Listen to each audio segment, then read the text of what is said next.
Hello nieces, hello nephews, it's your Uncle Charles here and welcome back to my YouTube channel where we do unbiased price action analysis. And holy moly, look at that big red candle, that big body red candle on the 4-hour chart of the SPY.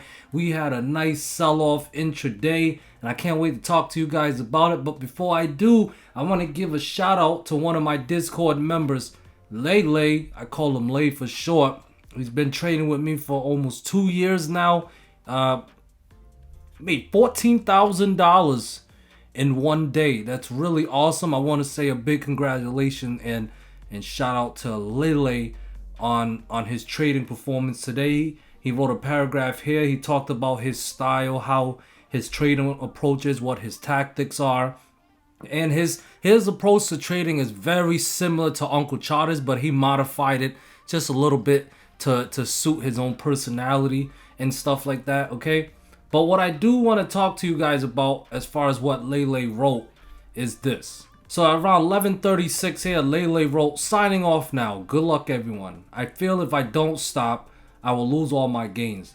Very FOMO for me right now. I closed all my day trade position and up over 10K today. See you guys later." Now he wrote that at 11:36.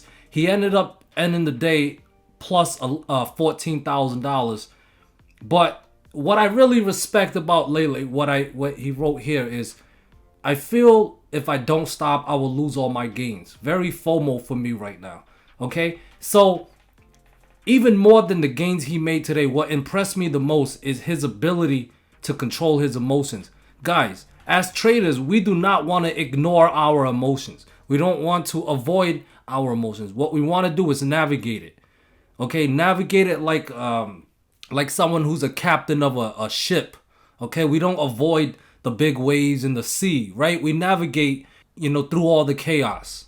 Okay, and that's where the beauty comes. So seeing Lele write this and recognizing how he's feeling, he's not avoiding his feeling and emotions, but he's embracing it and he's navigating it. He's like, "Hey, I made some good money already. I feel if I don't stop, I'm gonna get FOMO. I might overtrade. I'm gonna stop right here." That's discipline, and that is something that I highly respect. Even more than the money he made, that's something I highly respect. Okay, so I just want to give a little trading philosophy there before we get into the price action, okay? But overall, I wrote in my Discord here, okay? I write the bull case scenario and the bear case scenario, right? And I also give a general lean. The reason why I do this is because I can't see the future. All right, my main philosophy as a trader and to teach everyone, as for myself as well, it's about reacting to the price action and trading like a sheep. A sheep is known as a follower, and in trading, we follow the price action. So the price action is the shepherd. All right. So we have a bull case scenario and a bear case scenario. I have both plans for either scenario so we can be prepared and react to what the price action wants to do. Okay, it's not prediction. It's about reacting and being prepared. Okay, and I wrote here, while staying above 415 is overall bullish, context matters. As mentioned earlier, because I wrote a whole essay up here, I write essays every morning. As mentioned earlier, basing at support is bearish. Okay, and I explain it up above why basing at support is bearish. All right, if you didn't, please read. Okay, I said to read the above. All right, so I wrote here, if SPY breaks down 415, that is bearish. Look to short. I was bearish below 415. If SPY opens below 415, watch if 415 can be tested as a resistance and showcase selling pressure. If not, in case it didn't test it, watch for the breakdown of the next support at 413.5 to put lower price targets in play. Put 412, 410, and then 47.5 to 48 zone in play. All right, that was the bear case scenario. The bull case scenario was only in play if SPY was above 415. So because SPY was not above 415, we reacted unbiasedly in playing the bear case scenario. You see on the 15-minute, this is a 30-minute chart here. SPY opened around 414.77, close to that 415 level, but under 415. If SPY was to recapture 415 at market open, I would have looked to long. Instead, SPY broke down support. Boom. Broke down support right there, 413.5, and it dropped all the way to the 408 to 47.5 zone. It was a beautiful, beautiful trade. We had end of the day a bounce here, recaptured the 410 level. Couldn't quite hit the 412 level, but being a bear today definitely paid better than being a bull. All right, now I'm gonna be frank with you guys. With FOMC tomorrow, I was favoring we was gonna chop. All right, I didn't think we was gonna get a decent move like we did today. But hey, if the market wants to give you lemon, you want to make lemonade. Okay, react unbiasedly. Now, something else that I talked about in yesterday's video was the potential reversal pattern. Anytime, so for all you traders out there that like trading reversals, right? You guys want to be the next Michael Burry and play that reversal while everyone's got caught up in the trend, right? There's a way to do it and be profitable, but it requires a lot of discipline and patience, right? And yesterday, Uncle talked about this big body green candle followed by a shooting star. It could be a shooting star, it could be a doji, whatever. Usually we see two candles like that. That's usually forming a potential reversal pattern, okay? We just need to see follow through for the next day. And the next day was, being below 415, because I like to combine those type of candle pattern concepts with support and resistance levels, price action concept. You combine it, fuse it together, make the ultimate trading plan with an edge. Anyways, so yeah, it worked out pretty well in my opinion. As a day trader, I couldn't ask for more. All right, but the volatility, in my opinion, is not over. All right, the thumbnail today says incoming volatility because we have FOMC tomorrow. Will the Fed continue to raise rates or will they stop? We shall see. Okay, now remember, we are traders, so you don't want to approach trading like it's investing. Okay, fundamental analysis and stuff like that is great for investing. All right, we are traders. That's why a lot of time when the market is bearish and traders get bearish because they follow the news. Excuse me, not the market. The news is bearish and traders follow the news. That's when they get faked out, and it don't make sense. We say the market's manipulated, which it is, right? The news is bearish, then boom, the price action goes up. Don't make no sense, right? But as a price action trader who recognizes the BS and fuckery in this market, it does make sense. That's what they do. Market makers don't love us. That's why every single video I always talk about being unbiased, because the market go up, can go down, it can go sideways. We just got to know the triggers to enter calls or puts or scalp or just stay out the market so that we can make money or come out with a small loss. Preferably, we make money. All right? So FOMC tomorrow, okay? You want to watch it, get the data. Are they going to continue to raise rates? How much? Are they going to stop? All right? That's important for if you're an investor and for real life stuff, okay? Because inflation affects us all, and how the interest rates affects the banks and all that happy stuff, okay? All that fundamental stuff. Do your due diligence. I'm here to help you with the price action. And usually the price action on FOMC days at 2 p.m., we get a lot of volatilities, and the first move is usually the fake out. So watch that initial reaction when at 2 p.m.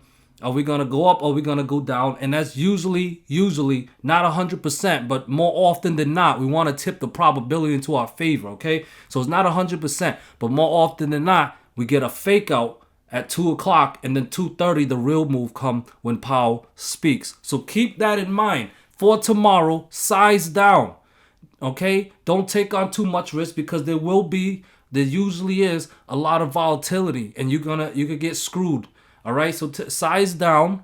If you lose, you won't lose as much money. If you win, the volatility will help you with the gains, and you can always add to your winners.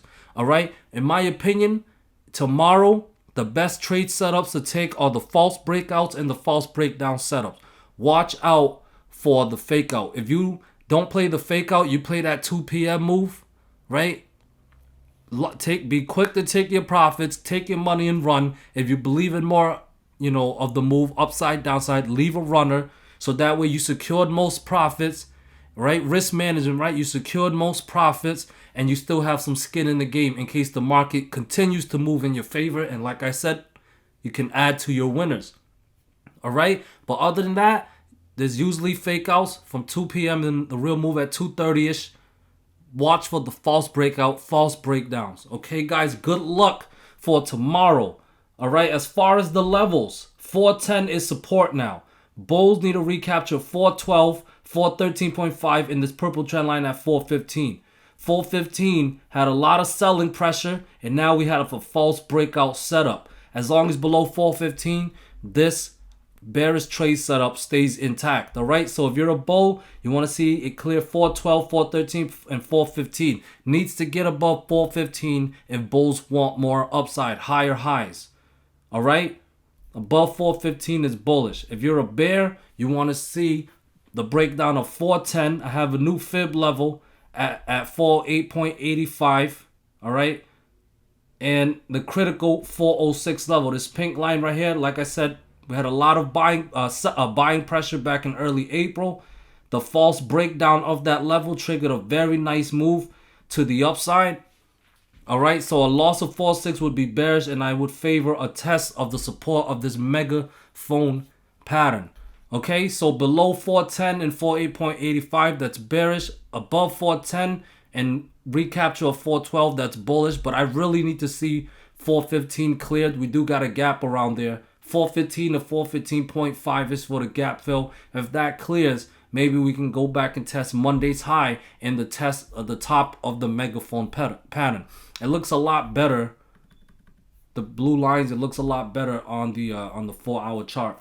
All right, guys, let's play this unbiasedly, and good luck for tomorrow. FOMC is going to be a legendary trading day. I have a great feeling about it with all the volatility that's incoming. It's the Super Bowl of trading, in my opinion. All right, now here is QQQ. All right, we're looking at a 15-minute chart. Keep in mind, my support and resistance levels are all based on the daily and weekly time frame. But I'm looking at a small time frame to do this analysis because I want you guys to see the behaviors at my support resistance level. Okay, so right here, back on last Friday, we had strong buying pressure from the 319 level. All right, and this triggered a nice move to the upside. You can see this head and shoulder pattern forming. We cleared 321, false breakout of 321. Lost that level, triggered a very nice move down to 317.61. I had a target at 317.5, so 11 cents shy of my target. I dislike when that happens. And then end of day, we had a recapture of that 319 level, and you can see we got a bounce off of it, switching from resistance to support, but ultimately at the end of the day, it just couldn't hit the 321 level, and it looked like a double top intraday around that 320.2-ish level, 320.2-ish level, and is now testing 319 again in the aftermarket. Okay, so it could be a potential M forming, the M pattern forming, which means it could head back down. All right, so below 319 would be bearish. Breakdown of 317.5 should send us to a lower low down to 316. Below 316, I got 313 and 311 below. Okay, now if you're bullish, you want to see it stay above 319 and recapture 321. Above 321, I will look to long with 323, 325, and there's a gap at 326.4 in play. All right, IWM showed some follow through after giving us a hot stove rejection from my green trend line here. Green trend line started back in February. Third touch sent us down all the way down to 169.90 to my 170-ish support level. Okay, purple trend line here, 170 support level. We see had one touch, two touch, false breakdown, and a third touch right here.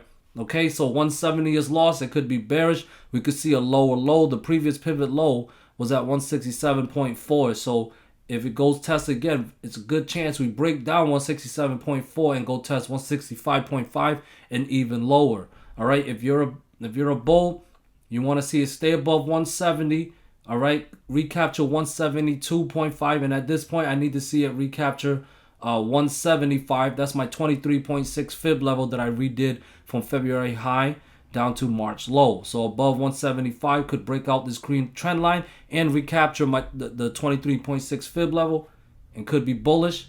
All right, put in 177, 179.6, and 183-ish in play. All right, Tesla pretty much didn't really go nowhere. However, we got the chop range. All right, 165 to 159. All right, the 50% fib level is at 159.7, but based on the recent price action, all right, 165 to 159 is the chop range. Okay, look to short below 159 with 157 in play first. I would swing shorts below 157 at 155, 153.5 excuse me, 152.5, 150, and below 150, I'll favor the gap fill at 144 to 146 zone. All right. If you want to be bullish, I need to see 165 cleared as a resistant to put more upside in play. 170 above 170 is 173.4, 176, and the gap at 180ish. All right. Apple could be looking toppy here. We got earnings in a couple of days. That's another amazing thing. Apple is a market moving stock. It's pretty heavy in the SPY and heavy in QQQ. So definitely watch that on earnings on Thursday. So after tomorrow, FOMC, with the volatility we get from that, we'll see if the market will move even more, bigger move after Apple's earning. We shall see. As far as the levels go, that 167.5 held as support, while 170 rejected as resistant. If bears want more downside, 167.5 must fail as support, as well as 166. 166 would be the breakdown of this purple trend line. I would swing puts below 166, targeting 164.7, 162, and lower. Possibly gap fill to 158. All right. If you're a bull, you want to see that 170 level cleared to put 171.5. That's a gap fill of 173 in play. All right. DXY, it almost hit that this Fibonacci channel line at 102.4. Came a few cents shy of it. Let's see if it break down support. It looked like it's getting some selling pressure there. All right, it needs to break down 101.7 to trigger more downside. Otherwise, it could be consolidating to break above 102.4 to put 102.8 and 103.4 in play. Watch the dollar. All right, watch the dollar. A weak dollar could be a strong SPY. A strong dollar could be a weak SPY. They usually inverse each other, but you know, that's why I like to watch the VIX. The VIX is more so, it inverses the SPY even more so. So just use it in conjunction. As of right now, VIX cleared this downtrend line, white downtrend line. Support for tomorrow would be 17.2. As long as above this breakout holds, but I need to see it close above 18.5. We're still getting selling pressure. You guys see all that wick around 19.8 to 20 zone. So I need to see it clear 19.8 to 20 zone to trigger more upside for the VIX. As of right now, there's still a lot of selling pressure from that level. And if that keeps up, momentum will continue on the breakdown of 17.2 and 16. All right. Now let's look at the option flow and dark pool. Now look at dark pool. A lot of activity at 415.66, over 4.5 billion in premium. It's very good to see because that showed us that there was going to be volatility, but that we can expect a big move in the intraday. That's why I like looking at dark pool during the day. I find it very helpful to let me know if we're going to get a decent sized move or not. But as far as looking at the end of the day, the value is that we see where the activity was, where you know, the institutions were moving their money around. So at 415.66, all right. So obviously, institution, they're smart money. They don't want to. They're less likely to lose money compared to retail traders, right? So we combine this with the price action, with the market dropping, that tell us to stay bearish below 415.66. All right. So if you're a bull, you want to see it pop up, okay? You want to see it pop above that, but as long as below 415.66, which is pretty much a few cents away from my 415 level. I've been saying this based on the price action chart, but if the dark pool adds to my sentiment, then so be it. But below this number right here was to be bearish. Okay, so bulls, that's the number they need to recapture to be bullish and trigger more upside. All right, now we're looking at the option flow. We'll go to SPY. This is the overall market right here, guys. If I filter it and I only show, like, I can filter for tech, you know what I mean? Or I could just filter for only looking at stocks, okay? Like, I'll click stocks. So overall in the market, you know, it's overall bearish for the market. Only for stocks, so we take out the indice. You can add more filters, 500K premiums or above. So overall for stocks, 65% in the puts, okay? I don't know if you guys like that or not. But, yeah, let me take out the stocks, go to the regularly scheduled program. SPY, 87% in the puts. All right, over 65,000 contracts. Yeah, got some sweep orders coming in over 7,000 size, 399 strike price for May. Over 5,000 in size for this one, 395 strike price for June. So we seeing big money for contract. A lot of activities for these contracts coming in. All right, ahead of FOMC. So the option flow is pretty bearish ahead of FOMC. Triple Q, 86% in the puts. Seeing some sweep orders here, but you know, block orders. This one's put very out the money. Interesting. Puts, block order, 20,000 in size for September 15th. 170 strike price. 170 strike, pretty aggressive. Maybe that's a hedge, but that's really aggressive. Here is IWM. 100% in the puts. Nobody bought calls. Okay, nobody bought calls. We got this block order over 32 million in premium, 11,000 size, 200 strike price for puts. So if I would have saw a lot more of that, which has happened in the past, I would favor more volatility for the IWM. But hey, maybe we'll need it with FOMC tomorrow. Tesla, 98% in the puts. 20,000 contracts, over 26,000 contracts in total. Mostly block orders though. Have some sweeps coming in, but mostly block orders. We'll see if we get some volatility. You guys know the levels on Tesla, but hopefully we get some volatility on Tesla. Wasn't that impressive today. Here's Apple, 76%. Okay, interesting. 76% in the calls on Apple. And the VIX, 52% in the calls for the VIX. All right, guys. Thank you guys so much for watching. If you want more content from Uncle Charters, please consider joining my Discord. Other than that, I hope you guys found value in this video. Yes, I have a Discord, but I try to make the video as best I can to give you guys everything you need to enter the next trading day prepared, at least from a price action perspective. Okay, I stay in my own lane. I'm not good in much anything else, but I am good at price action charting and trading. I stay in my lane. That's what I do. And I'm just grateful that you guys show up and subscribe and hit the like button and support Uncle Charters. I thank you guys so much. Have a great evening. Peace. Go get the money. Go get the money. Go get the money. Go get the money. Go get the money. Go get the money. Go get the money. I got it. Push it. Push it. Push it. Push it. Push it. Push it. Go get the money, go get the money, go get the money, go get the money, go get the money, go get the money, go get the money.